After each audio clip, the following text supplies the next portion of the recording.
Dans cette vidéo, nous allons vous présenter en quoi Tactiléo est un outil qui permet de diversifier ses pratiques pédagogiques. Nous avons vu dans une vidéo précédente que Tactiléo permet la construction de modules. Ici, nous allons vous présenter un exemple d'activité possible réalisée avec Tactiléo. Dans cette activité, dans le cadre du programme de seconde, j'ai choisi de travailler avec mes élèves sur l'évolution de la pression artérielle au cours d'un effort.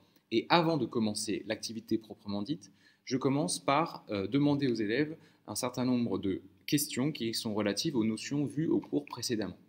Donc, dans les premières pages de ce module, il y a une série de questions qui sont relatives au cours des séances précédentes, qui sont des notions qui vont devoir être réexploitées lors de l'activité sur la pression artérielle. À la suite de ces différentes questions, l'élève a pu tester ses connaissances précédentes. L'élève arrive sur une page qui lui présente une série de documents. Un premier document lui présente la différence entre une artère et une veine. Un deuxième document lui présente la différence entre une systole et une diastole. Un troisième document lui donne la définition de la pression artérielle. Et enfin, l'élève arrive sur une question où on lui demande d'identifier quel est le vaisseau sanguin numéro 1. Cette question, sous forme de QCM, permet à l'élève de tester sa connaissance et sa compréhension de la notion de veine et d'artère. Notion indispensable à définir avant de commencer une séance sur la pression artérielle.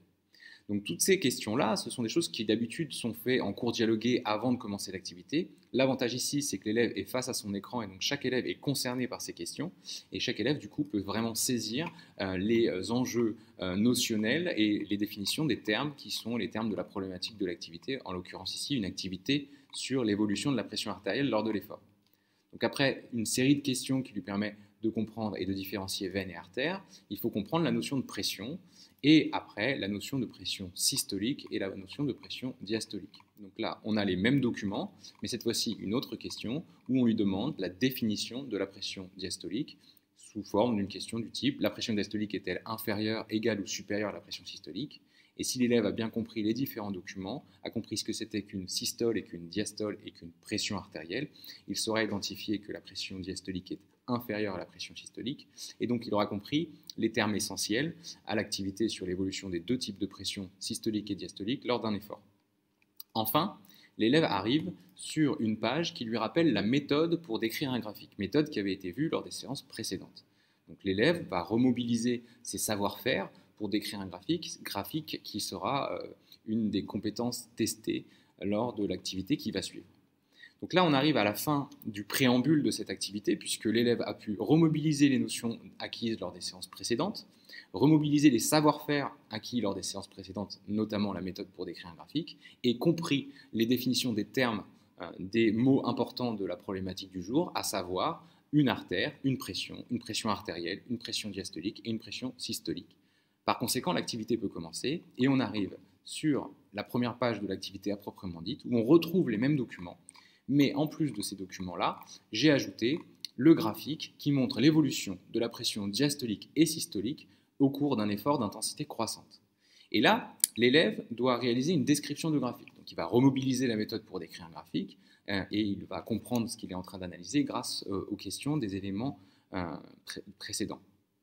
Là, l'élève a le choix. Soit il arrive à décrire le graphique et ensuite, après avoir décrit le graphique, il va cliquer sur « Exercice réalisé » et l'enseignant va arriver parce qu'il va voir sur son suivi des résultats que l'élève a réalisé cette question et il va pouvoir regarder si l'élève a correctement décrit le graphique. Ce graphique, il doit le décrire sur son classeur de SVT. Cela permet de garder une trace écrite, l'activité a vraiment commencé et l'élève a sa description de graphique sur son classeur de SVT, donc il gardera la production écrite tout au long de l'année. L'enseignant va pouvoir valider la description, l'améliorer, discuter avec l'élève, lui donner des coups de pouce. Mais si l'élève n'arrive pas à décrire le graphique, il peut cliquer sur « Exercice non réalisé ». S'il clique sur « Exercice non réalisé », l'élève va pouvoir accéder à un module qui lui permet vraiment de différencier, qui permet à l'enseignant de différencier l'activité au sein de sa classe, puisque les élèves qui n'auront pas su décrire le graphique arrivent sur une série de questions où le même graphique est présenté, mais cette fois-ci avec des questions qui guident davantage l'élève et lui permettent de décrire le graphique progressivement. Par exemple ici, on lui demande de décrire ce que décrit le graphique et il va devoir choisir entre ce graphique représente la pression artérielle en fonction de l'intensité de l'effort, la pression artérielle en fonction du temps, l'intensité de l'effort en fonction de la pression ou l'intensité de l'effort en fonction du temps. Ça lui permet déjà de faire la première phrase de description de graphique. Et enfin, pour décrire l'évolution des paramètres, là aussi, on lui propose une série de possibilités Entre 0 et 250 mm de mercure, la pression diastolique reste constante à 200 watts. Entre 0 et 250 mm de mercure, la pression diastolique reste constante à 90 mm de mercure. Entre le repos et une intensité d'effort de 200 watts, la pression diastolique reste constante à 200 watts. Entre le repos et une intensité de 200 watts, la pression diastolique reste constante à 90 mm de mercure. Ainsi, l'élève, en choisissant la réponse appropriée par rapport à ce qu'il observe sur le graphique, va décrire le graphique, certes pas en faisant la description écrite telle que l'ont réalisé les élèves qui maîtrisaient ce savoir-faire, mais auront quand même compris ce que représente ce graphique. Donc je ne poursuis pas la présentation de cette activité, mais vous avez pu voir que dans cette activité, j'utilise différents types d'éléments évalués, que ce soit des QCM, mais aussi des questions plus ouvertes, où j'attends une réponse écrite de l'élève dans son classeur. Après cette activité, l'élève va arriver sur une page qui récapitule le cours de cette séance. Ici, je précise qu'il n'est pas nécessaire que l'élève le recopie, mais on peut très bien demander aux élèves de recopier ce cours-là. Ici, ce n'était pas mon objectif, mais l'élève va pouvoir relire le cours qui correspond à tout ce qu'il a vu précédemment dans l'activité, mais qui permet de s'assurer qu'il en a une lecture définitive et qui valide un petit peu tout ce qu'il a pu voir précédemment.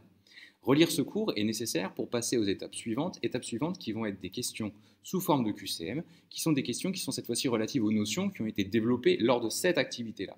Ainsi, je vais pouvoir tester si les élèves maîtrisent les éléments scientifiques que je souhaitais que les élèves acquièrent lors de cette activité. À la suite de cette série de questions, l'activité est terminée. Enfin, je termine cette vidéo en vous signalant qu'à la fin de l'article de présentation de Tactiléo, disponible sur le site de l'Académie de Paris, nous vous présentons une carte mentale qui présente les différentes modalités d'exécution de Tactiléo, donc la diversité des activités réalisables en classe, et qui apporte un certain nombre d'éléments que nous avons pu observer sur les avantages que peuvent présenter l'utilisation de la plateforme Tactiléo dans une classe avec ses élèves.